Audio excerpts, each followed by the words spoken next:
normal Halloween day in the San Juan Islands, which are just south of the Canadian border in Washington State. It was a typical day because us three boys, the gang of three, would go down every morning to the docks in McKay Harbor, get in my rowboat, and Rick he was 9 years old. He would row out to where our crab pots were set up. Now he would row in the harbor because he was the smallest and the weakest, and it was nice and smooth rowing in that area. When we got out to the rough waves, Big Mike was in the middle. He was 11 years old. He was the biggest, most fit kid, and he could row us through the heavy rains, the heavy waves that came in through the Pacific. I was up in the bow because my job was to pull up the crab pots that we had set out the night before. And that was because I had the best balance. Now, can you guys hear me okay? Am I all right? Yeah. Okay. I had the best balance. So when we got to our first crab pot, I stood up on that bow and I pulled up that crab pot, and we had 5 Dungeness crabs in that pot. We had 3 other pots. We pulled those up, and by the time we were done, we had 15 good-sized Dungeness crabs, which we immediately took back to my mother, who made her famous crab dip and served us a great crab lunch, along with Lay's potato chips and her famous crab dip. Now, after it was over, we went down to Agate Beach, which is at the very southern tip of Lopez Island, which is one of the 4 main islands in the San Juan Island chain. Down there, we had been working on a fort, and all we had left was the roof to put on, and we made everything with local driftwood and boards that had come up from the ocean. We went out into first we finished off our roof, and then we went out into the forest and gathered pine cones, pine needles, and ferns, and we came back and laid those things down, decorated with our pine cones, and set up our sleeping bag for the night. Because this was the night that we were going to find the hag. We knew that our school teacher was a hag and that she would come out on Halloween. And our big brothers had told us these stories about hags, and we did what you have to do when hags come out on Halloween. First thing you do is you put a pair of tennis shoes at the foot of your bed. You take matches. These are the paper matches, and you twist them, and you have to put 4 of them in your hair. Then you have to take a Bible, open it up, and put it at the door. Because if the hag does happen to come to wherever you're sleeping, she will stop to read that Bible. And by the time, before she can finish it, the sunlight has come up, and you probably all know this, the hag's got to get home. The sunlight will take care of her on Halloween night only. The other thing you have to do is take a knife, like our little pocket knives, and keep them open. In case the hag does happen to get through that Bible and get to you, you have to swipe at her, and hopefully you can cause a nick. And then the next day, you know who the hag is. You just look for the cut that she might have. Well, we did all those things. We got all our preparations. We finished off our roof. We were all set for the night. After dinner, we came down and got ready. First we went trick-or-treating like everybody else, because the hag comes out at midnight. So we know that what she does is she comes to the graveyard. And the graveyard had about 200 zones, and some of them dated back to the early 1800s.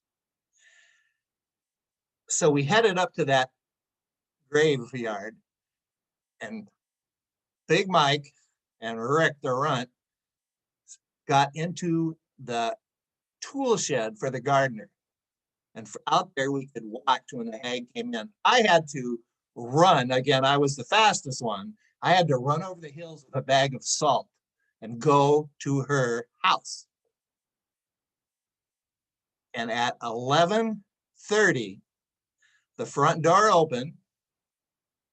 She came out and did what all hags do.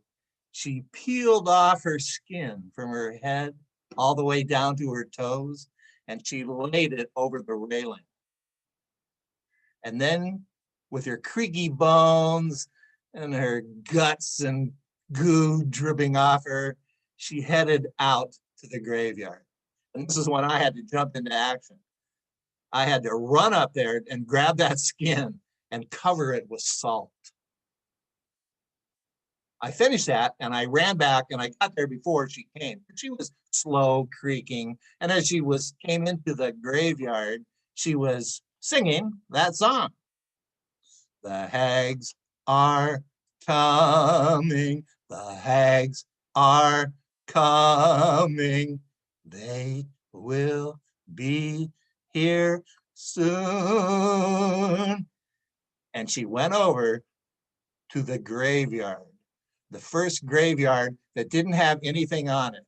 Because as we all knew, a hag cannot get into a graveyard if there's anything on it. If someone has left flowers, left an open Bible, any artifacts, she couldn't get in there.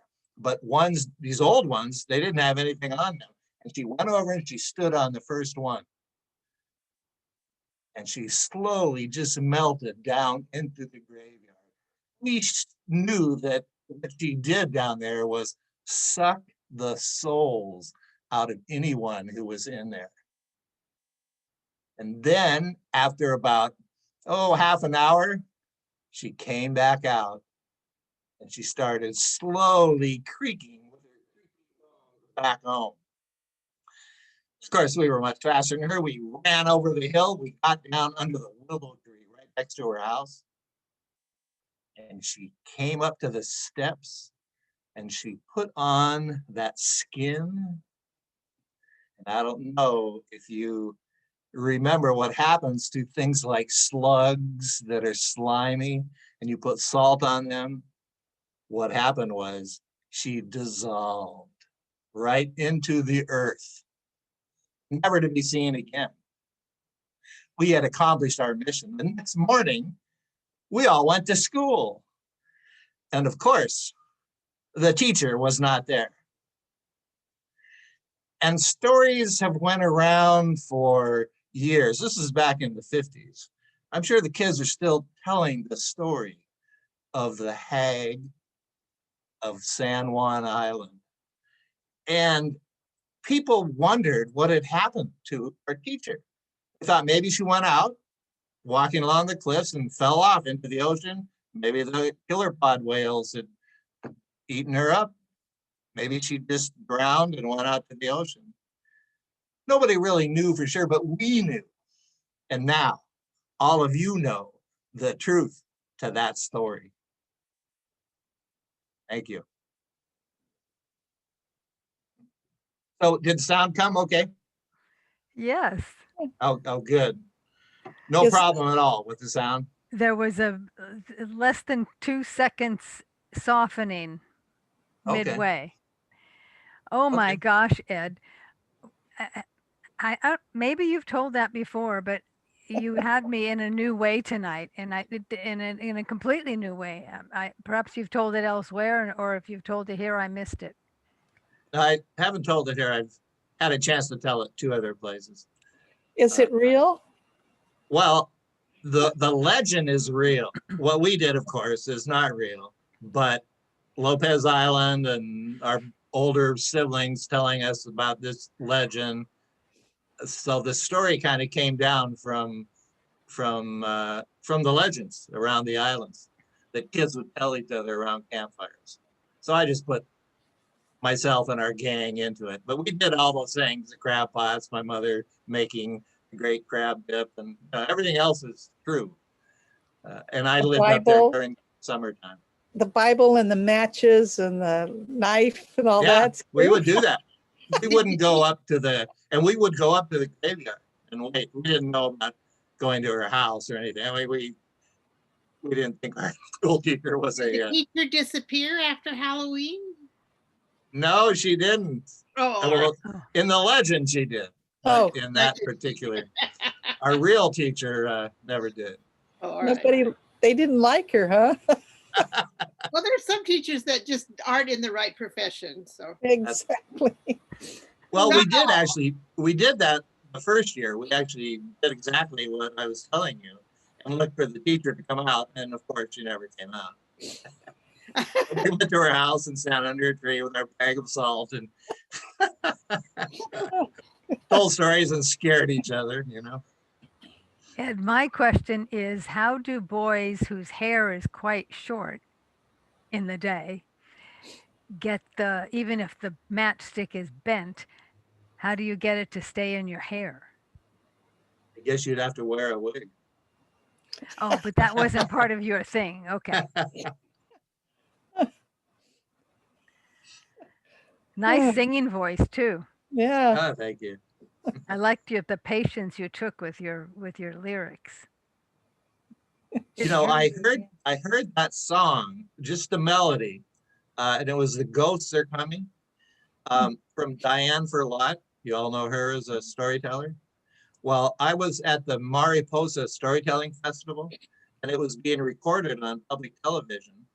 And she was just starting her story, and all the power went off. So she waited a minute or so, and then she said, "Oh, we just can't sit around here and do that." So she sang that song, "The Ghosts Are Coming," and I remember the melody. It really stuck to my head. And then she just talked with us a little bit, and after about 5 minutes, the power came back on. Oh, Diane. Yeah.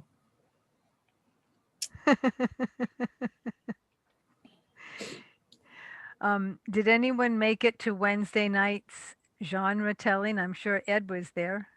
no. I went. I Yeah, went. Bobby was there, Marion, yeah. Mary was there. That's good. You know, Great. I just thought those 6 tellers were amazing. Yeah. I really enjoyed all of them. I need to start getting tickets to things that I can't go to. It's free.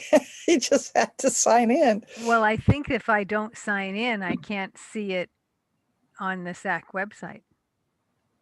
Well, yeah, you have to register. You go to the website and you just register, and then you'll be sent a link. And you just go to that link. And on the registration, you can donate money, but they have not donation, you know, $10. They got a couple recommendations, but one of the boxes is no donation. So, but we give all the money to the tellers, and with this time, each of the tellers are going to get $58.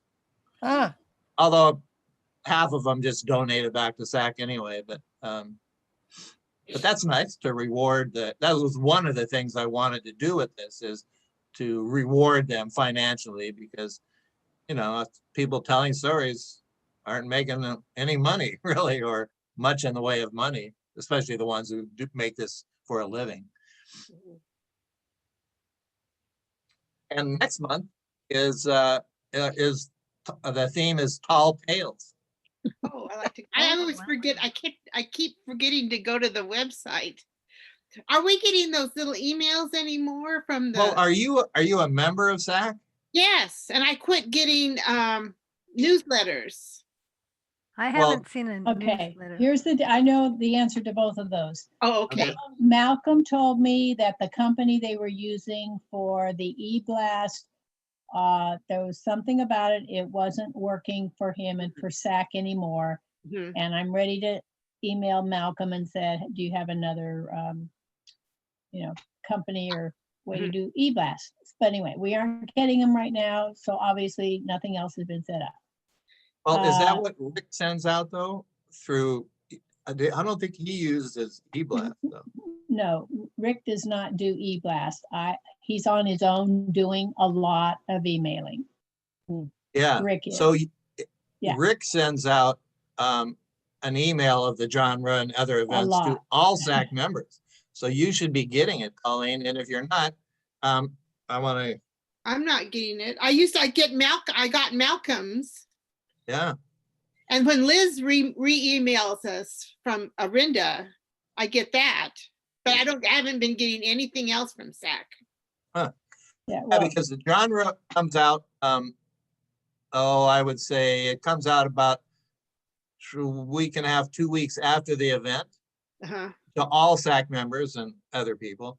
And then we send a reminder about 3 days before. But you've never gotten any of those, huh? No. Okay.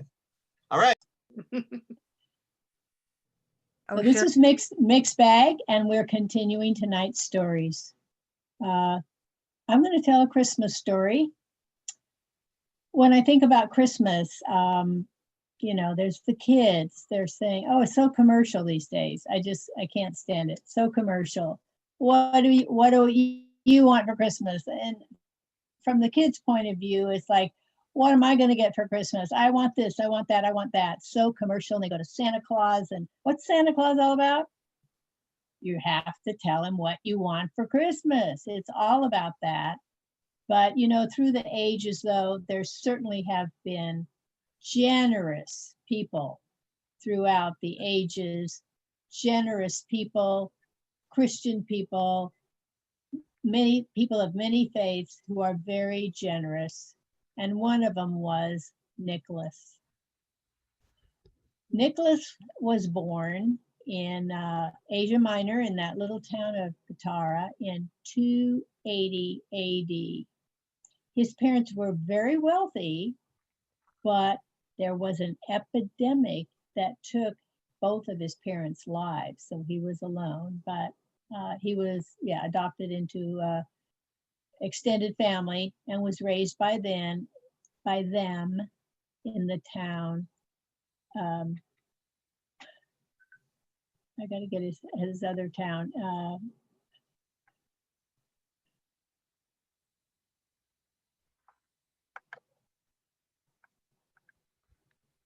In the other town. Okay, I'm sorry, I forgot his other town.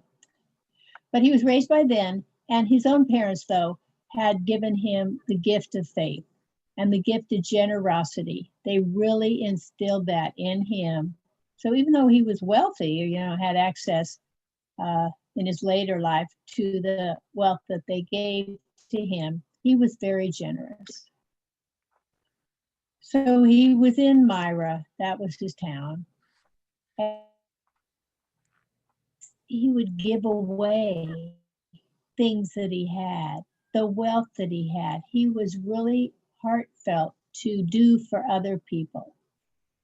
He was self-sacrificing, and he would do favors for other people and caring for them. And they noticed it. He lived such a Christ-like life that when the town one time they needed a bishop, right away, he was immediately elected. Later, though, because in different time periods, he was imprisoned for his Christian faith. But then sometime after that, when Emperor Constantine came into power, he released Bishop Nicholas. There's a lot of stories about his generosity, and people would tell stories, go one person to another and just share how generous it was. One of the stories would tell how he'd beg for food, but the food he got from his begging, he would turn around and give it to the poor. Sometimes he'd even though put on a disguise, so he wasn't always recognized. And I think that's in part where some of Santa Claus disguises came from. But he'd put on the disguise and he'd go out and he'd give gifts to poor children. In fact, he gave away everything he had. He used up all that wealth he had giving to other people. And anything that he could collect from someone, it wasn't for him. It was always giving and giving to others. He died in 314 AD, and they say his body was moved to Italy, and it is there today. I wonder what city he's in. I'll have to look that up. So the story of Nicholas, of course, we know it's spread all around the world. And there's more European churches named after St. Nicholas than any other person in history of the church, except, well, aside from the biblical characters. People have done a lot of things to St. Nicholas, meaning the story. Clement Moore he's the one that gave him the red nose and 8 tiny reindeer. And then the artist, Thomas Nast, when he drew him, he gave him a round belly and the red fur trimmed shirt and top and jacket that he had. So that was in Thomas Nast's artistic portrait of him. So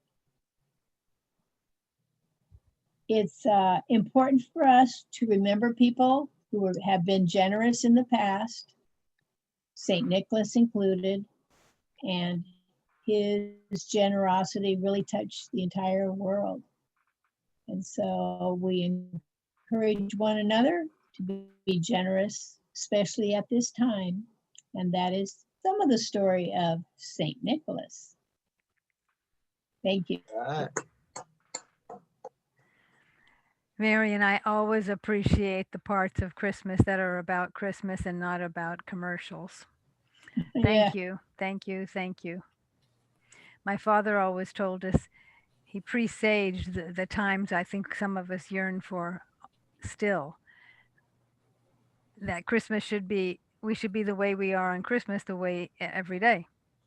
And as children, that was Greek to us.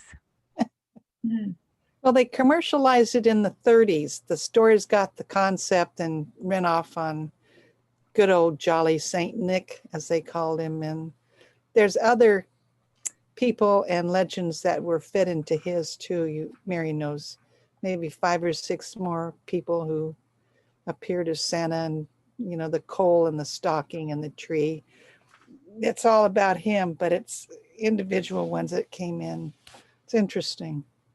The other different stories I like is Babushka from Russia, who is a poor woman. She's out in the winter looking for the Christ child because the 3 wise men came to her house and looked for directions. So she's always out and leaving gifts to the presents. And then Germany has another story of, little gifts are left in the bedroom by the door. So different countries have adopted, little gifts of giving to the children. Yeah. And I enjoy telling some of those stories. Wow.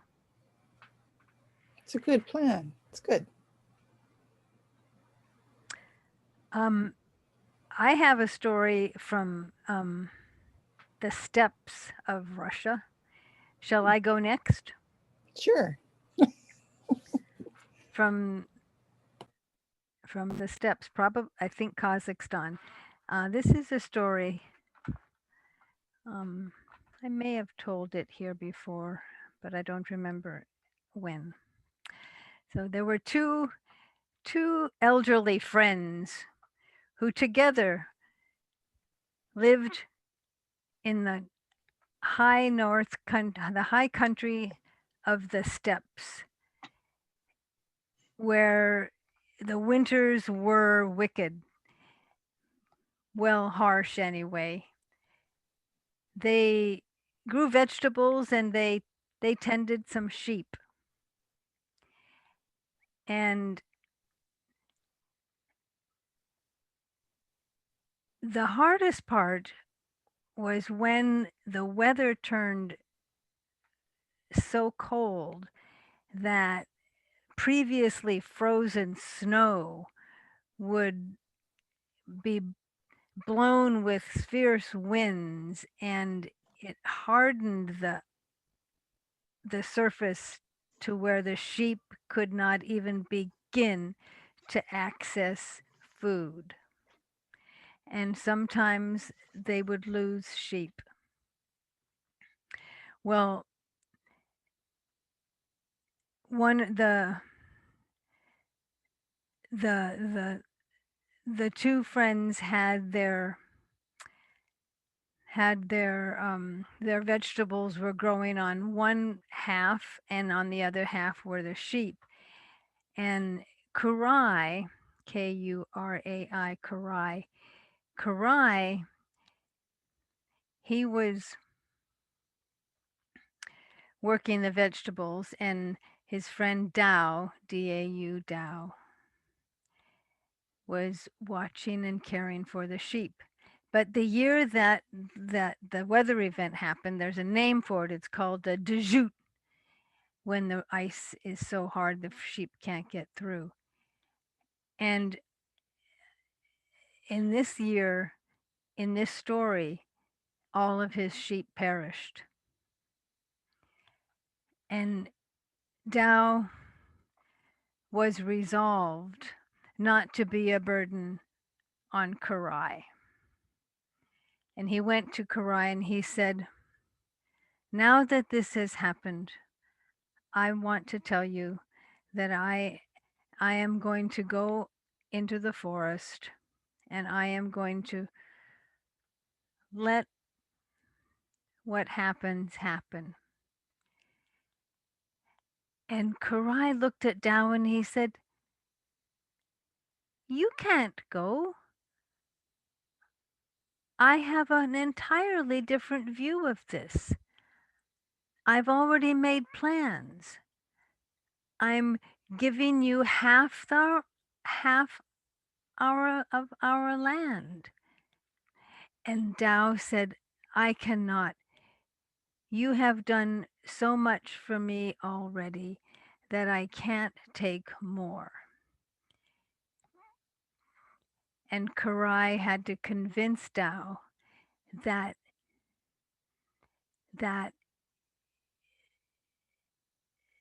they were friends for so long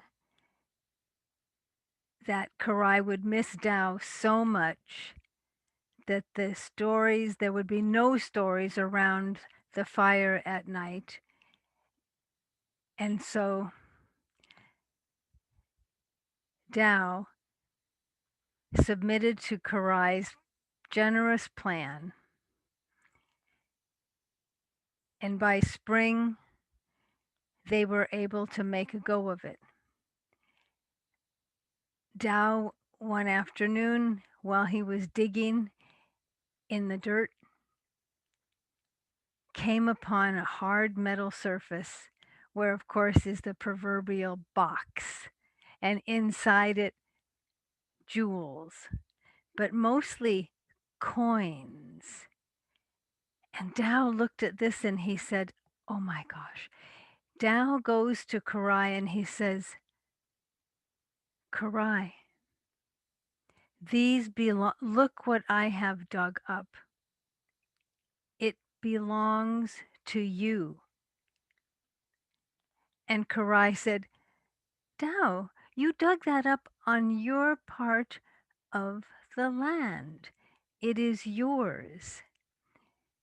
Well, the two could not agree upon this. They were getting into an argument about generosity, basically, but could not come to terms.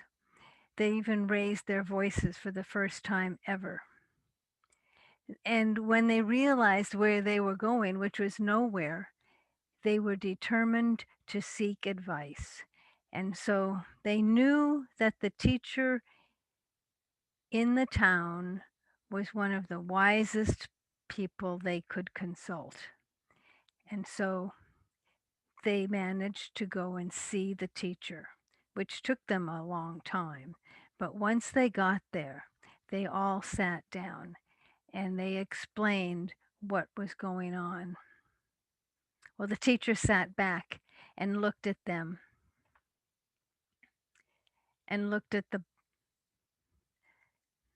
face of Karai, the face of Tao, looked at the box with the coins in it.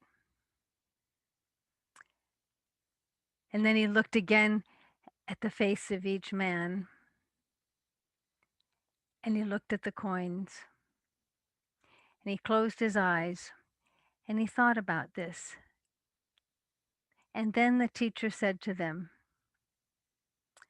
"What I suggest the two of you do is to go into the market and purchase the finest seeds that you can purchase and bring them back and plant them. And you can create gardens, an orchard that can be shared, not just with each of you, but with others." And that's exactly what Karai and Tao did. It took them a longer time even to get into the market. And it took them so long that by the time they arrived, they barely had what they needed to find seeds, and they didn't find seeds. So they decided they would head to an inn and begin the next day looking for the seeds that they would carry out their plan with. And on their way to the inn, there was a big commotion that they heard. And then when they looked, what they saw was a truck, was a big wagon coming in filled with birds in cages, feet tied, hanging upside down, feathers dusty from the road.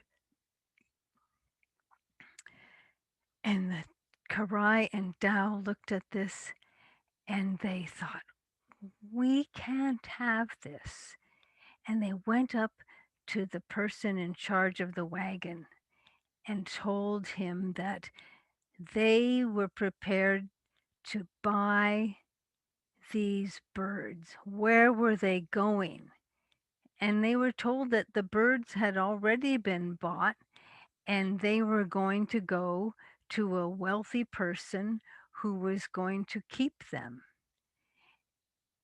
But Karai and Tao said, "We have enough money to pay you to sell the birds to us." And they showed the merchant their coins. And he saw it was even more than he himself had paid to get the birds from the people who had gone to the faraway places to capture them. And he accepted their coins and gave them the birds. Well, they took the birds and they realized that they didn't have any money to buy seeds, but they had the birds.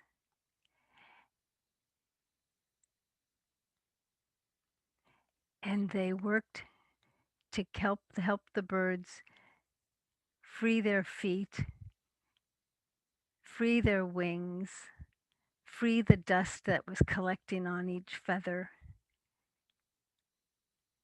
and see the birds make their way off the land and up and into the air, where off they flew.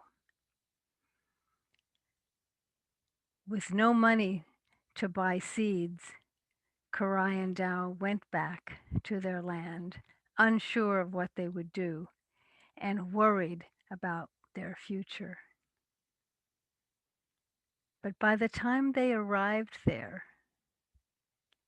what they saw on their land was as big as a surprise as it was finding Tao for finding the box of the coins in the first place. Because by this time, overhead, they saw the birds fly past them and drop down on the land, with each bird's beak carrying a seed that they poked and prodded into the dirt. And with that, Karai and Tao had the beginnings of the future of gardens and orchards that could be shared with all. The end.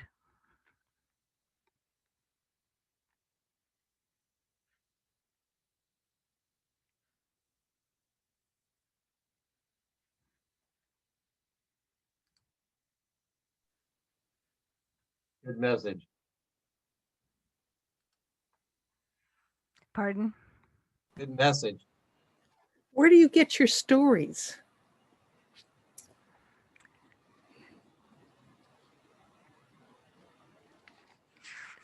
This one, I saw it in Earth Tales, but this version is not from Earth Tales. This one is from,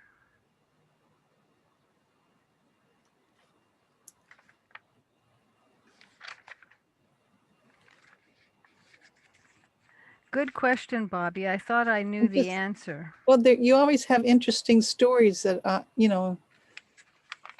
good people who've read everything, every story that they could get their hands on. Here you have more interesting ones. It's Well, they wonderful. say it's in a book called Stories of the Steppes,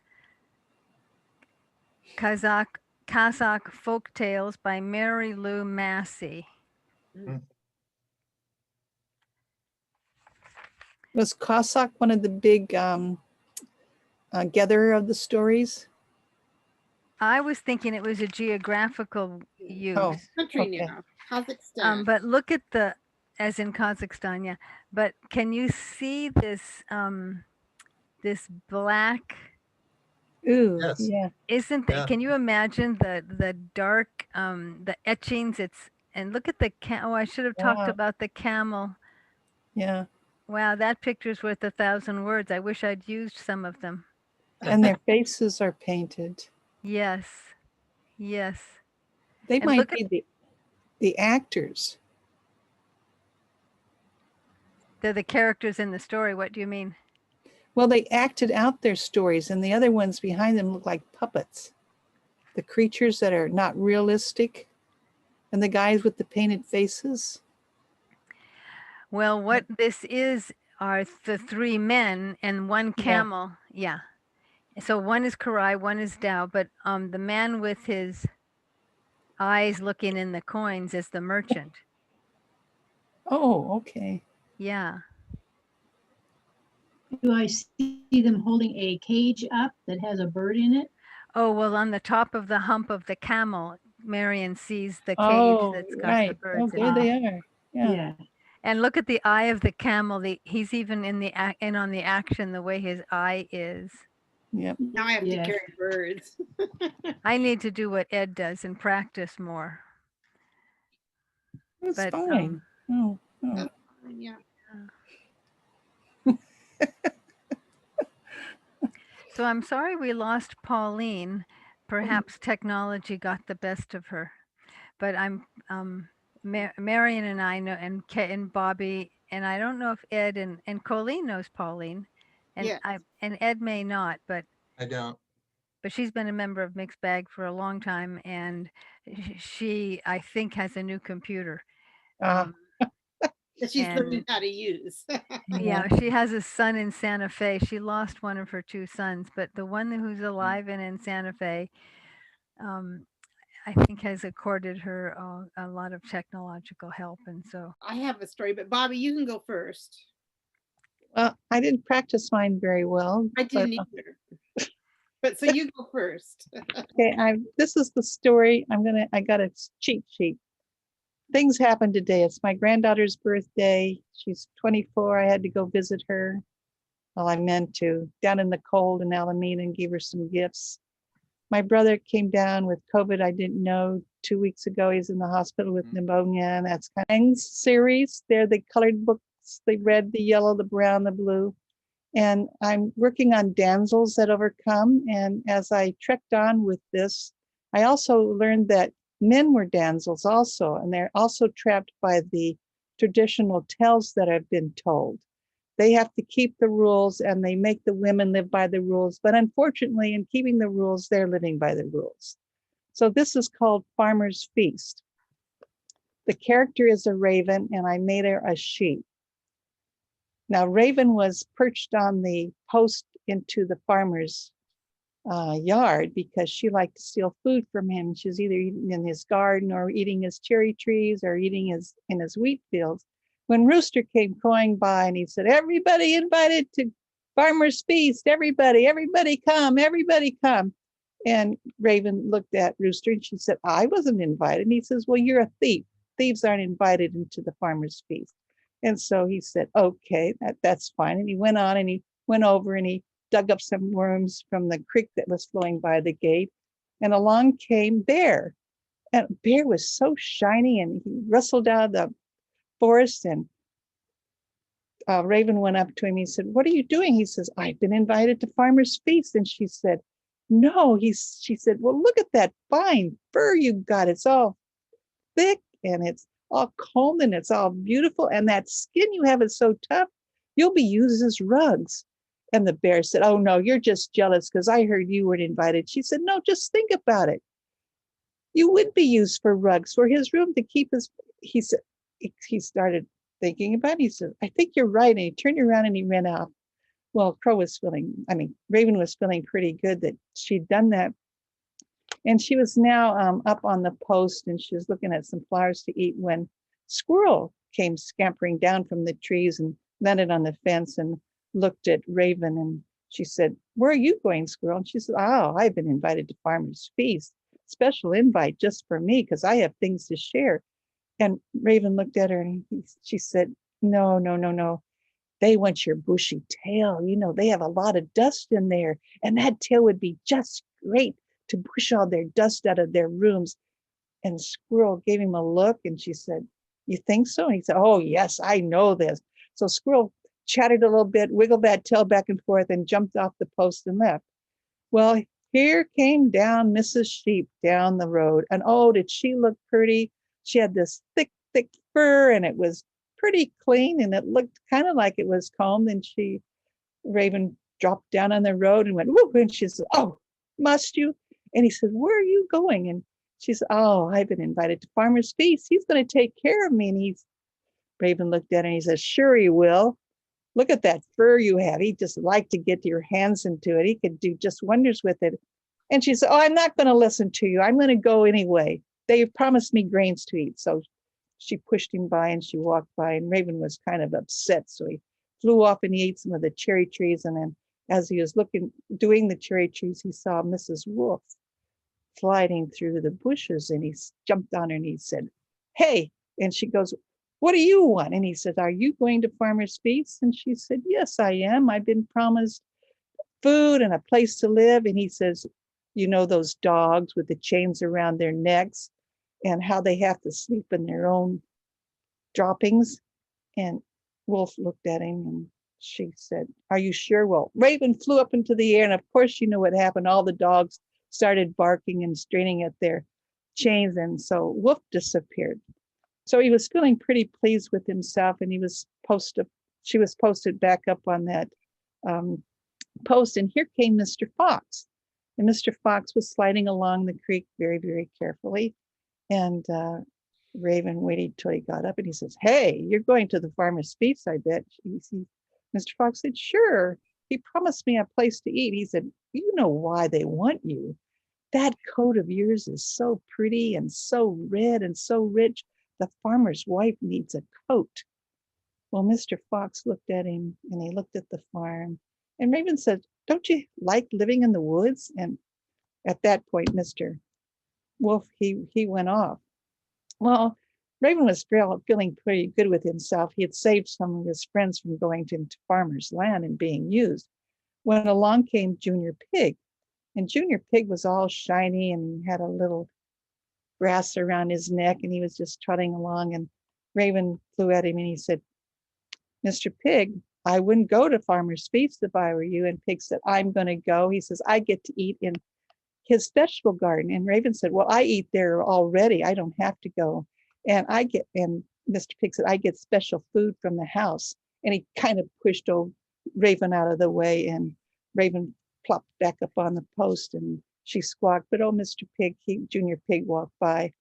And pretty soon along came Horse, trotting up. And Horse looked really good. His mane was clean, no brush in it. And his tail looked beautiful. And he looked like he lumped up against something to brush himself. And he said, are you really going to Farmer's Feast?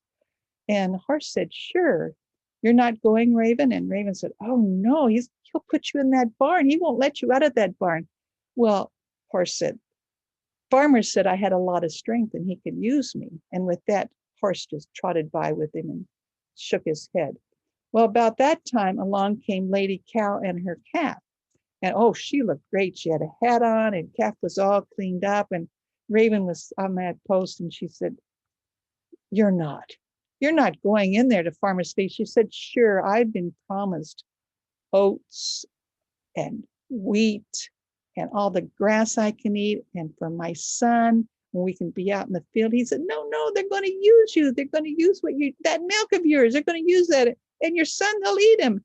And she said, oh, you're just jealous. You weren't invited. We all heard. You couldn't come because you already steal from him. So she trotted by. And right away, here came Deer hopping out. And he looked at Deer and he said, are you sure? Are you sure you want to go to this feast? Farmer hunts you and you want to go to his feast? And Deer thought a second and boop, he popped back into the forest. Well, Raven was sitting there. He was feeling pretty good. And then here came old Goat. Oh, really old man. And Raven said to him, you sure you're going to go to that feast? And he said, what can he do? What could he use me for? I'm just old. And he says, I'll just eat and have a peaceful death. And Raven thought, oh dear. Okay. So Goat walked by. And then here came Cat. Oh, he was moving his tail back and forth and he was scratching his paws on the post. And Raven said, you're not. He says, yes, I've been invited. And they say that there are rats and mice in the barn and I can eat them. Oh, Raven was so mad at this point. She flew to the creek. She threw water all over. She went to the cherry trees. She threw cherries all over. She went to the garden and dug up some stuff. And then she thought, oh, maybe I should go see what happened to them. So she flew down and there was Lady Cow. She was in the barn. This had been a couple of weeks later. And she said, well, what are you doing? She said, oh, the farmer milks me every day. And she said she's going to make cheese and they drink my milk. And look I get all the greens and the grass. He said, where's your son? She said, oh, he's out in the field. He's really happy. He's just grazing and having a good time. And then he looked and there was Horse. He had a bit in his mouth and he had a rope around his neck. And she said, Horse, how can you stand that? He says, I don't get their language, but they pull me this way and that way. And I help Farmer. I pull this big heavy thing and I plow up his fields for him. And I get fantastic food and I don't have to worry about the wolves chasing me and I can go out to the pasture, sometimes. And then he saw the Goat and he said, well, what do you do for the farmer? What did he get out of you? He said, well, see this cart? I get to pull the food around for the animals. And then when I'm out in the field with the cows, I have this bell around my neck and it tells I can wiggle it and the farmer knows that they're in trouble. And Raven said, you don't mind working that way? He said, no. And then let me look here. Who did I miss? Sheep. He saw Mrs. Sheep and he said, oh, do you like Farmer? He said, oh, yes. He took that fur off and then he washed me and then they rubbed me. I felt so good. And she says, next year, the wool will grow back and they use it. They make rugs out of it. It's just wonderful. I feel so good and I get to eat all I want. Well, Raven, she just couldn't stand it. She just figured that they were cheating her and lying about it. And she crowed and went off. And from this day forth, you'll never catch Raven being domesticated by anybody. Knick, knack, knack, this tale is out. Thank you. Thank you. I went to a reception once. I have to tell you, this is next to your story. I went to a reception once, and there were some ravens in the trees. There were some really big, tall trees, and then they had cookies on a plate, and it was outdoors. And the raven would sit on the roof, and when no one was around the cookie place, the raven would come and take one and fly away. And this is a true story. It was in Lafayette. I went to a wedding reception. Yeah, they're thieves. Yeah. Very smart thieves. Yeah, Smart. Yeah.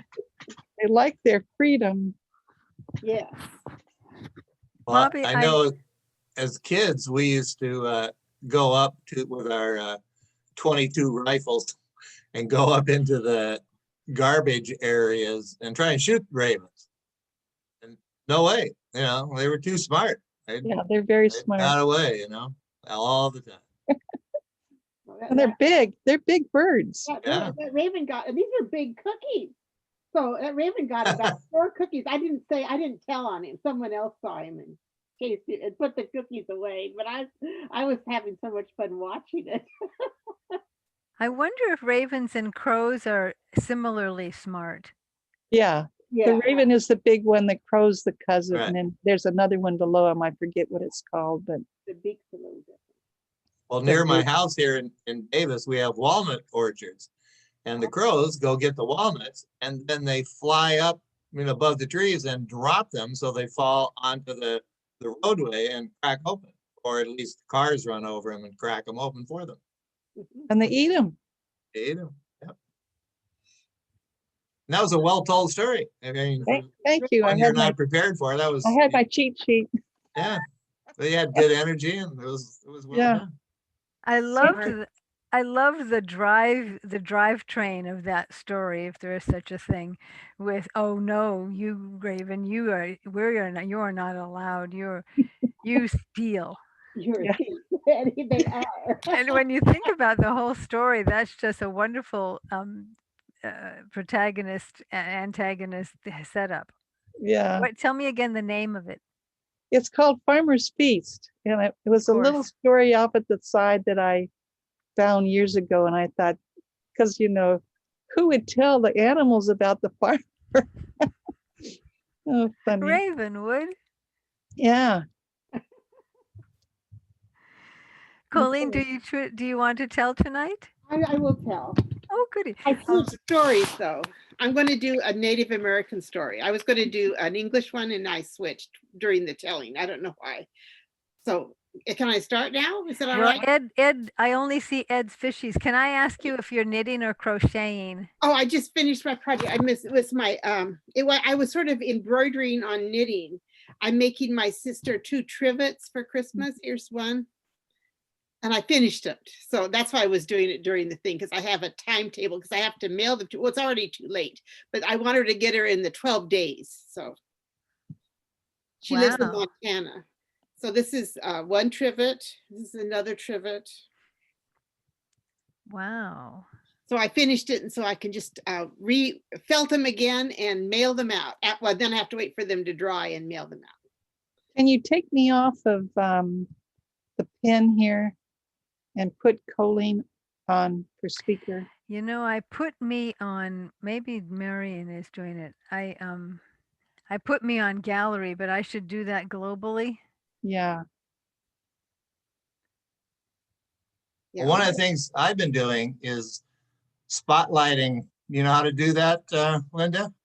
I always forget. Like, Yeah, so I've been spotlighting the, Should I go to participants? oh, that's why you're there. He spotlighted you.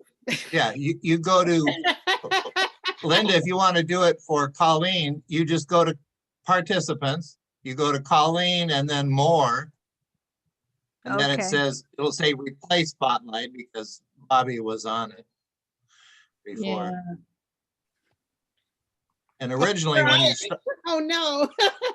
I know it's always a surprise. Well, we like it. We get to see you, and it's a surprise for you, but we relate. All If right, that's all right. any No, consolation. it's just a shock. It's fine. Okay. Um, Thank you, Colleen. All right. So my story is, well, actually, I'll start it out with tonight. It starts tonight. Why? The reason I thought of this was tonight. Well, before I turned you guys on, I watched. I went to Chabot's website and I watched the conjunction of Saturn and oh, Mm. Venus. Oh, which was- yeah. and it only happens once every 800 years. I mean, they sort of come together, but this is the closest that they come. And it happens once every 800 years because their orbits aren't the same. And so it's not like special effects, but if you look at the sky, you just see sort of a 2 blurs. But if you look through their telescope, which they put online, you see Saturn and Venus, and they're really, really close to each other. And then tomorrow they'll be a little further apart. And then every day after that, they'll be further. So I saw it on Zoom from Chabot. Well, actually, they did a YouTube. Chabot College from their, So Chabot Observatory. Okay. Is that at Chabot College or? No, it's not. It's up in the Okay. hills. It's separate. I think it's probably named after the same person because they were Okay. wealthy and gave a lot of money, but it's separate. It's not connected with the college. It's sort of it's for the city of Oakland. It's Telescopes for Education for Oakland, and it's run by a nonprofit. All the So to schools- see it online tomorrow, you just yeah, you plug can in see it on- Chabot yeah, but Observatory? yeah, it'll be up, but all the observatories have it. Oh, So I find out afterwards. But I'm tying this into the people, before we had big cities and a lot of lights, everyone looked at the stars and they knew what they were saying. So so there are constellations and there's legends of different people making stories about constellations. So this is how the Plains Indians legend of the Pleiades, which is different story, but this is how the Plains Indian story is. Now in Wyoming, I don't know if you've been there, but between Buffalo, Wyoming and the Black Hills, there's another attraction called Devil's Tower. And I don't know the proper name for it. It was not Devil's Tower, but it had, well, actually it probably had a different name in every native language. But this is a picture of it. It's in Wyoming, just before you get to South Dakota, and it's off of I-90. Of course, I-90 wasn't there when this story happened. Looks like a big tree trunk. Yeah. Yeah, it does. Yeah. It does. It looks like, and it's a volcanic cone from, billions of years ago, or millions of years, well, hundreds of millions of years ago. It's stunning. And it's beautiful. I've been there. You can drive you can drive up towards the top and then you can walk around. It's very lovely. It's very wonderful to do. And there's some areas that are restricted because they're sacred to the native religions. So you can't go into those parts, which is nice. I think that's very respectful. The Park Service is very respectful. But this is how this native Devil's Tower, what we call Devil's Tower, happened. Well, a long time ago, there were 7 sisters, and they were very close to each other, and they did a lot of things together. And one time they were out on the prairie, and they were gathering chokecherries, were native to America. And so they were gathering chokecherries for winter. They would use buffalo, they would get chokecherries, and then they would dry buffalo with some buffalo meat, and then some fat, and pound it together. And that was paramecium, which I may be pronouncing incorrectly. And that was a food that people would take on trips, and you could eat when all your other fresh food ran out. That was food that would last you through the winter. So they were gathering chokecherries, and all of a sudden this big, huge grizzly bear came. And I don't know, you're not supposed to run when you see grizzly bears, but they had no weapons and they didn't know what to do, but there was this big tree. So they started climbing the tree to get rid of the grizzly bear. And the grizzly bear can climb a little bit, so it was following them up, and they prayed to the spirit of the tree, and the tree started growing and getting bigger and growing further and further up. And the grizzly bear kept crawling after them. But so the tree had to get bigger and bigger and bigger, and it went into the sky. And it went so high that the girls couldn't get back down. So they became what we call the 7 stars that people can see easily in Orion, which is what we call the Pleiades. And you can see those scratch marks. Bobby was right. Those are scratch marks that the bear made trying to get to the girls, but they didn't. They became, or young women, they became the stars, and the bear had to go away, but the trunk of the tree is still there. And that's how those 7 stars in the Orion's belt got there.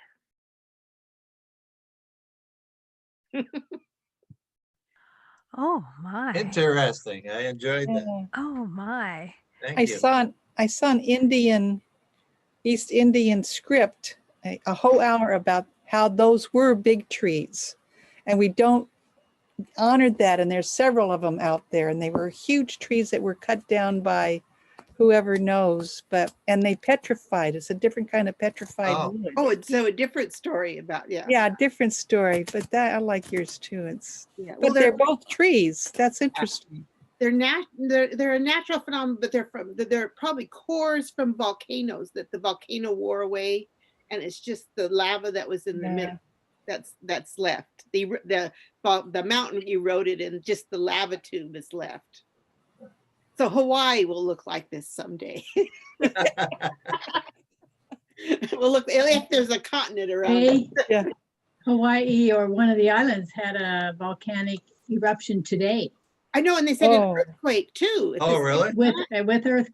It was the Quake, Big yeah. Island, yeah. They had an eruption and an earthquake, Wow. but no Yeah. one was hurt. I heard on the news, but they don't. Interesting that it happened on winter solstice. I know, and the star conjunction was on winter Right. solstice too. This is maybe earth-shaking things are going to happen. They say that Hades Comet, when it was really close, last time it came here, it wasn't very close. But when it was really close, it came just before the Normans invaded England. So Wow. I have a poem, if you want that. Yeah. It goes with our season. Ready for that one? This is you likely I heard like it before Mary- by Edgar Allan Poe. What? It's by Edgar Allan Poe, 1849. mm. The one entitled The Bells. Oh yes. Hear the sledges with the bells, silver bells. What a world of merriment their melody foretells, how they tinkle, tinkle, tinkle in the airy, icy air of night, while the stars that oversprinkle all the heavens seem to twinkle with a crystalline delight, keeping time, time, time in a sort of runic rhyme in the tibulation that so musically wells from the bells, bells, bells, bells, bells, bells, bells, from the jingling and the tinkling of the bells. Hear the mellow wedding bells, golden bells. Oh, what a world of happiness their harmony foretells. Through the balmy air of night, how they ring out their delight from the molten golden notes, and all in tune. What a liquid ditty floats to the turtle dove that listens while she gloats on the moon. Oh, from the sounding cells, euphony voluminously wells, how it swells, how it dwells, all the future, how it tells of the rapture that impels to the swinging and the ringing of the bells, bells, bells of the bells, bells, bells, bells, bells, bells, bells, to the rhyming and the chiming of the bells.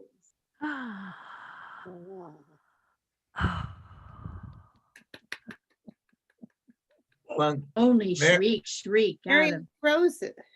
Marion, you're frozen. There, now you're moving again. I move.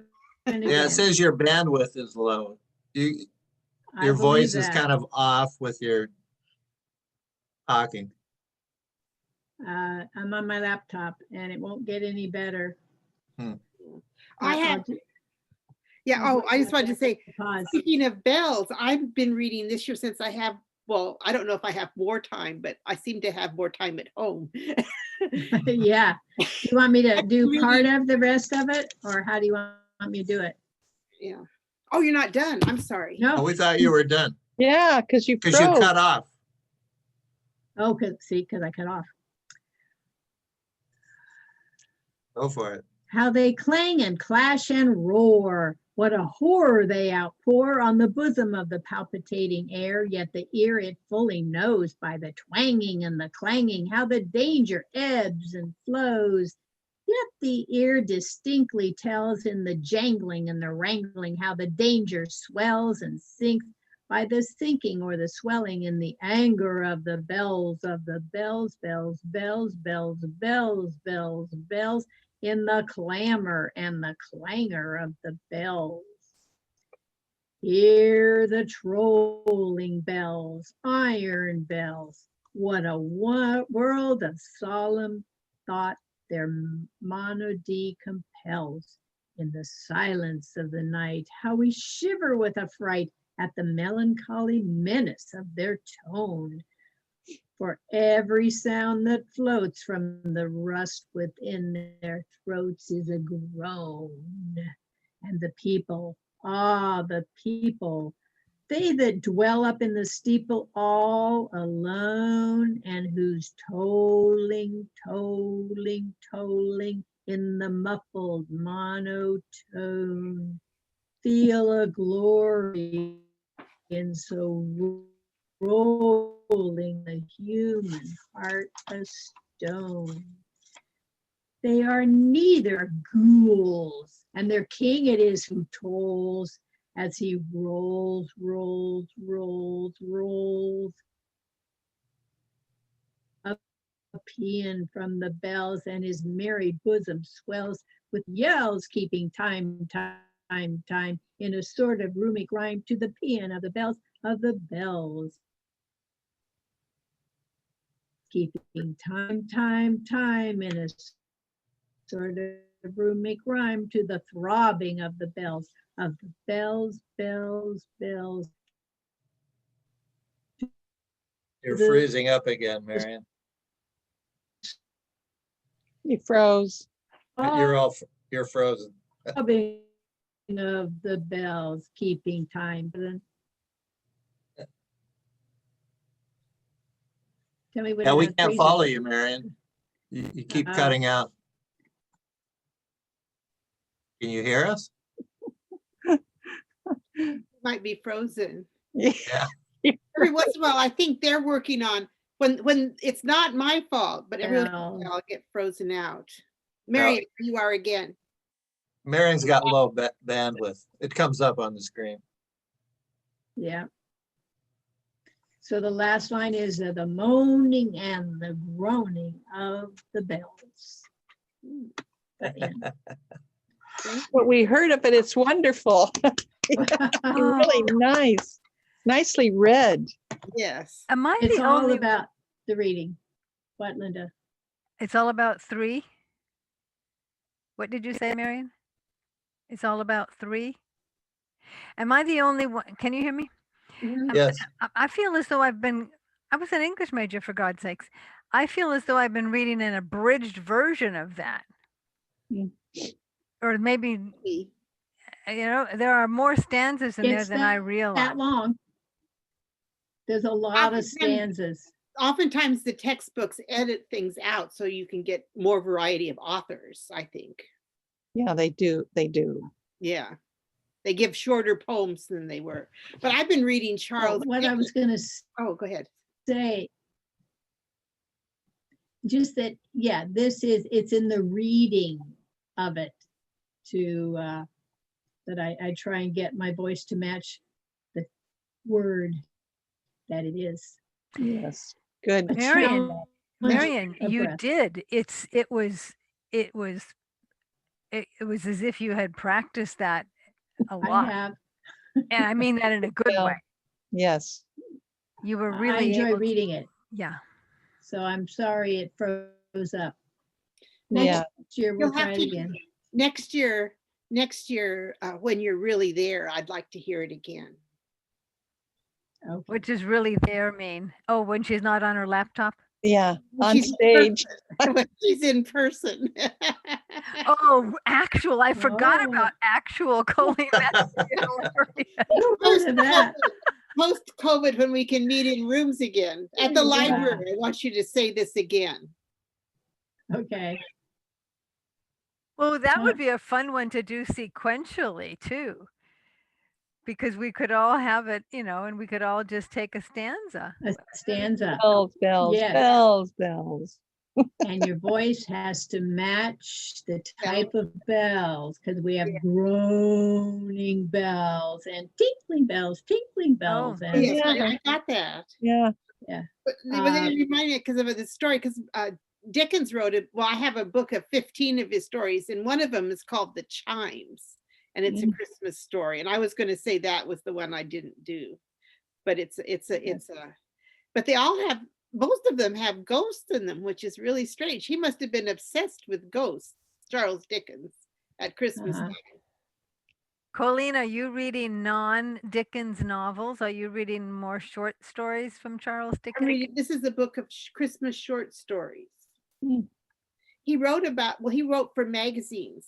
'Cause Right. they didn't have TV or radio then. And people read out loud to each other in the evening. Would you ever, is Thursday going to be Sally and Liz? It was last Thursday. Oh, They made it early because of Christmas Eve. I get the emails, I know better, but I have writing class Thursdays. But I was thinking that, There's no more sack anything for the rest Oh. of the December. Yeah, I okay. went on Thursday. I think Ed was there. You were there Thursday, Ed? Which I one was was there. Thursday? Yeah, Sally. Linda. Oh, yeah. I was there too. Yeah, yeah, I was I there. Oh, told the great. story there. yeah. It's A good. different one. Thank you. Well, you get a week off, a week and a half, 2 weeks. Yeah. Yeah, you get 2 weeks off. FYI for January 10th, 10th, Delta Word Weavers, my theme is legendary. So Oh, I've got a legendary event and I have an urban legend. Okay, that's what I have so far. So Oh. email me if you have anything else. I have an urban legend. Legendary. I have That an urban counts. legend that Okay. is from the 60s. Oh, those are fun. Those are fun. So Sunday, 2 o'clock, January 10th. Hey, you guys, Mary- I have to leave. Yeah. Thank I'm- you, Ed. Thank you, Ed. We'll see you Okay. next month.